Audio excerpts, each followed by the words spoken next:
Halo pencari fakta, kembali lagi bersama saya di channel presentasi ini. Untuk yang baru bergabung, saya ucapkan selamat datang. Sebelumnya, saya mengajak Anda untuk tekan tombol subscribe. Ini akan sangat bermanfaat untuk Anda, pengetahuan baru yang tak diajarkan di sekolah.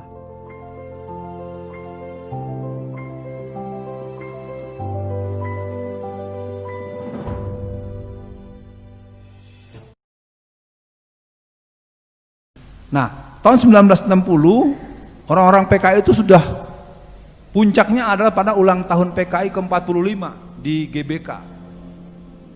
Jadi Soekarno bilang, siapa yang ganggu PKI hadepin Soekarno. Biar tahu aja teman-teman. Dan ini sejarah, nggak bisa dipungkiri dengan nyanyian-nyanyian yang menggelora. Nah, kenapa terjadi pemberontakan tanggal 30 September tahun 1965? Rencana kudeta merebut bangsa Indonesia itu adalah tahun 71. Tapi karena merasa sudah dekat dengan kekuasaan, Nyoto dan DN Aidit sudah menjadi penasehat menteri senior penasehat. Udah, kalau bahasa anak Jakartanya udah petang-tang peteng-teng. Siapa yang berani sama saya? Oh.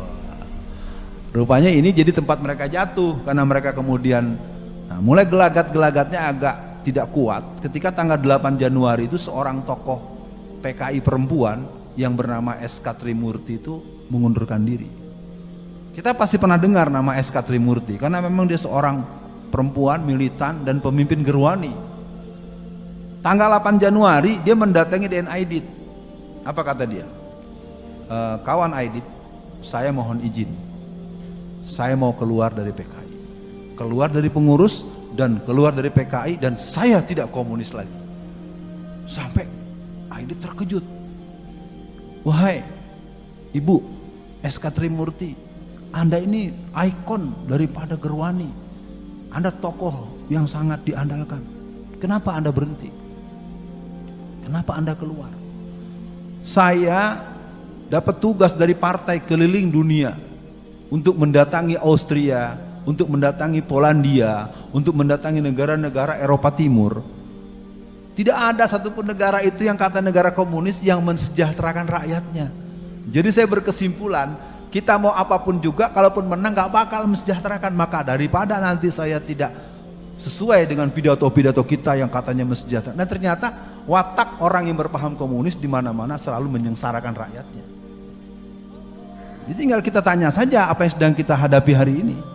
Apakah yang kita alami ini adalah kesengsaraan demi kesengsaraan yang dibalut dengan nama kebijakan? Nah, jadi kembali kepada komunisme. Jadi gerakan komunis itu, kalau dibilang sistem panen, belum waktunya panen, dipanen. Dia kan punya rencana tahun 1971 dengan persiapan pasukan bersenjata. Karena mereka sudah melatih sekitar 2000 pasukan yang bersenjata itu yang real. Dan mereka sudah pesan 100.000 senjata-senjata yang didatangkan dari Cina. Penguasaan ketua RT, ketua RW seluruh Indonesia, penguasaan guru-guru, penguasaan wartawan. Jadi mereka memang benar-benar. Dan kalau dilihat secara tanda-tanda itu sejak tahun 1998 itu terlihat sekali di negeri kita. Saya sudah mencoba ketika saya mulai menegaskan bahaya PKI. Berapa kali acara saya langsung di DPR RI, karena mereka tahu yang mimpin Alfian Tanjung itu peliputan wartawan tuh mungkin bisa sampai 300 wartawan, tapi besok satu pun gak ada beritanya. Jadi kalau kita buka Quran, yuriduna liyutfi'u nurallahi biafwahihim wallahu mutimmu nurihi walau karihal kafirun. Jadi memang kenapa masyarakat umum tidak peduli dengan adanya gerakan komunis alias PKI ini? Karena memang mereka mempunyai gendam nasional, hipno historik. Jadi orang tuh, hari gini masih ada PKI. Sopo sih yang bilang Alfian gendeng. Saya tahu betul kok. Tapi orang-orang yang seperti itu tidak pernah mau berhadapan dengan saya. Karena saya, contoh misalnya, ketika saya berdebat dengan seorang profesor dari UI yang namanya Profesor Amal Tamagola. Waktu itu Amal Tamagola dengan pongahnya, menurut saya pongah ya, gak ada, PKI udah gak ada. Waktu itu kita ada berdebat di sebuah stasiun televisi yang namanya Jack TV di Jakarta dan Jabodetabek. Dia sudah begitu menuding-nuding tidak ada PKI, lalu saya angkat ini, Pak, ini ADART. ADART itu anggaran dasar dan anggaran rumah tangga sebuah organisasi. Apakah ormas, apakah orpol? Nggak mungkin Pak ADART dibikin di dekat tukang kue di pinggir jalan. Ini pertemuan nasional. Wah, lihat langsung wajahnya berubah. Wah, saya baru tahu. Iya, kalau baru tahu berarti Bapak belum tahu, biar Bapak profesor. Nah, ini suasananya jadi cair. Satu lagi di bawah satu orang kader mereka, namanya Reza Muharram. Ya, ini kader-kader PK ini sekarang, apalagi seperti si Bim Sleng itu, udah mulai ngomong di akhir kalimatnya, please komunis. Ya, saya pikir itu bukan buatan, itu suara dia. Jadi kelompok-kelompok PK ini sekarang sudah berani karena dia sudah sadar nggak akan diapa-apakan. Ketika menggunakan kaos Palu Arit, dilaporkan waktu itu kan menterinya Bapak Luhut Binsar Panjaitan. Oh itu mah ini anak tren remaja aja. Tapi ketika kita pakai bendera la ilaha illallah, kok dengan cepat ditangkap? Kita mau tanya, itu nangkep begitu pakai undang-undang pasar berapa? Ayat berapa? Undang-undang yang mana? Nggak ada. Sama dengan tahun 1984, 85, 86 sampai 90-an, anak-anak kita yang dilarang berjilbab. Saya salah satu katakanlah aktivis pelajar Islam Indonesia yang sering mendatangi sekolah, dilarang pakai jilbab di STTB. Dasarnya apa? Nah, anak-anak yang lepas itu biasanya dirayu oleh guru agamanya, karena guru agamanya diancam oleh kepala sekolah, atau orang tuanya yang dengan pandangan-pandangan yang sangat sempit. Saya sempat bilang ketika ada 38 anak yang saya advokasi, itu yang bertahan ijazah pakai jilbab itu SMA, ya SMA negeri titik-titik lah, cuma satu orang. Kenapa? Karena saya bilang sama dia, kamu berani, orang tua terserah saya minta kepala sekolah, kalau dia dilarang, mana bukti surat pelarangannya? Nggak ada. Sama dengan pelarangan masjid-masjid yang ada itu, ternyata kadang-kadang permainan kader-kader PKI di tingkat RT dan RW.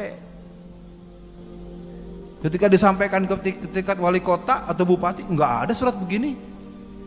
Itu gaya-gaya PKI itu biasa suka main selebaran gelap, memanipulasi berita, ya. Dan itu sudah terjadi. Sekarang coba kita lihat kelakuan stafsus itu. Anak masih umur bau kencur udah bisa pegang uang 5,6 triliun. Lalu sekedar dia mundur lalu dianggap selesai, tangkep dong. 5,6 triliun. Ini terus terang saja kalau kita mau tengok banyak hal-hal yang antagonis sedang terjadi. Nah, jadi kembali kepada pembahasan kita.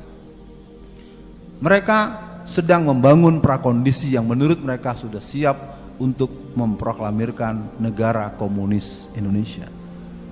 Persoalannya ketika ini disampaikan oleh banyak pakar atau orang yang menekuni gerakan ini, kita bukan sama-sama waspada, tetapi malah marahin yang ngasih tahu. Sama dengan ada kebakaran tuh, api membumbung, udah api, kebakaran. Anda marah sama saya, mana nggak ada kebakaran kok apa? Udah tahu api membumbung masih, dia nunggu mukanya itu dibakar, disiram dulu pakai bensin, mukanya dikasih api baru oh iya panas ya. Kelihatannya begitu kalau saya lihat. Kita bisa lihat bagaimana mereka sekarang banyak membuat video-video pribadi menghina orang sholat. Ada beberapa kejadian itu perempuan yang saya nggak sanggup menceritakan. Ada yang di atas sejadah bugil, perempuan bugil, dibikin videonya disebar kemana-mana. Sebenarnya ini adalah stimulan-stimulan yang bersifat provokasi yang mereka lakukan. Kalau menurut saya mesti dari tim apakah Ormas Islam, apakah teman-teman FKPPI, teman-teman pemuda Pancamarga, teman-teman yang punya semangat berjuang menjaga negara tanpa PKI, ini harus dipahami. Yang memberantas PKI itu secara mentalitas memang umat Islam, tetapi secara proses membalas untuk walakum fil qisasi hayatun ya ulil albab. Karena memang mereka membunuh. Anda harus pahami logika mereka. Apa kata Stalin? Saya rela membunuh 30 juta manusia asalkan selain itu ikut dengan saya. Kan saya tanya sama Bang Ridwan, Anda tahu nih orang punya pikiran akan membunuh 30 juta orang asalkan orang yang lain ikut dia. Kita apain dia? Iya, itu benar namanya. Lebih bagus membunuh satu orang daripada dia dibiarkan membunuh 30 juta orang. Dan itulah yang ada di batok kepala si yang ngaku-ngaku PKI itu. Aku bangga anak PKI. Kan mestinya kalau dalam bahasa ilmu politik, dalam ilmu hukum, ketika seorang Alfian menerangkan gini, kan bukan saya yang ditangkap. Cari dong dia dulu, tangkap dia dulu. Nanti hadirkan saya, ayo saya bisa ngomong. Jadi sekarang yang sudah jelas-jelas makar. Jadi sekarang mereka ini sedang mati-matian, jangan sampai operasi ketiga mereka gagal. Mereka ingin berhasil karena seluruh dunia negara jadi komunis total setelah kudeta ketiga. Bisa nggak Anda membayangkan betapa galaunya saya? Waduh, dikasih tahu masyarakatnya malah berbalik, dikasih tahu malah saya yang dipenjara. Ya, ini kan sebagai sebuah permainan-permainan kontra intelijen dan kontra provokasi. Nah, itu saja dulu karena kesimpulannya PKI memang sedang mencari kesempatan untuk ikrar, isyhadu bi anal PKI. Wah.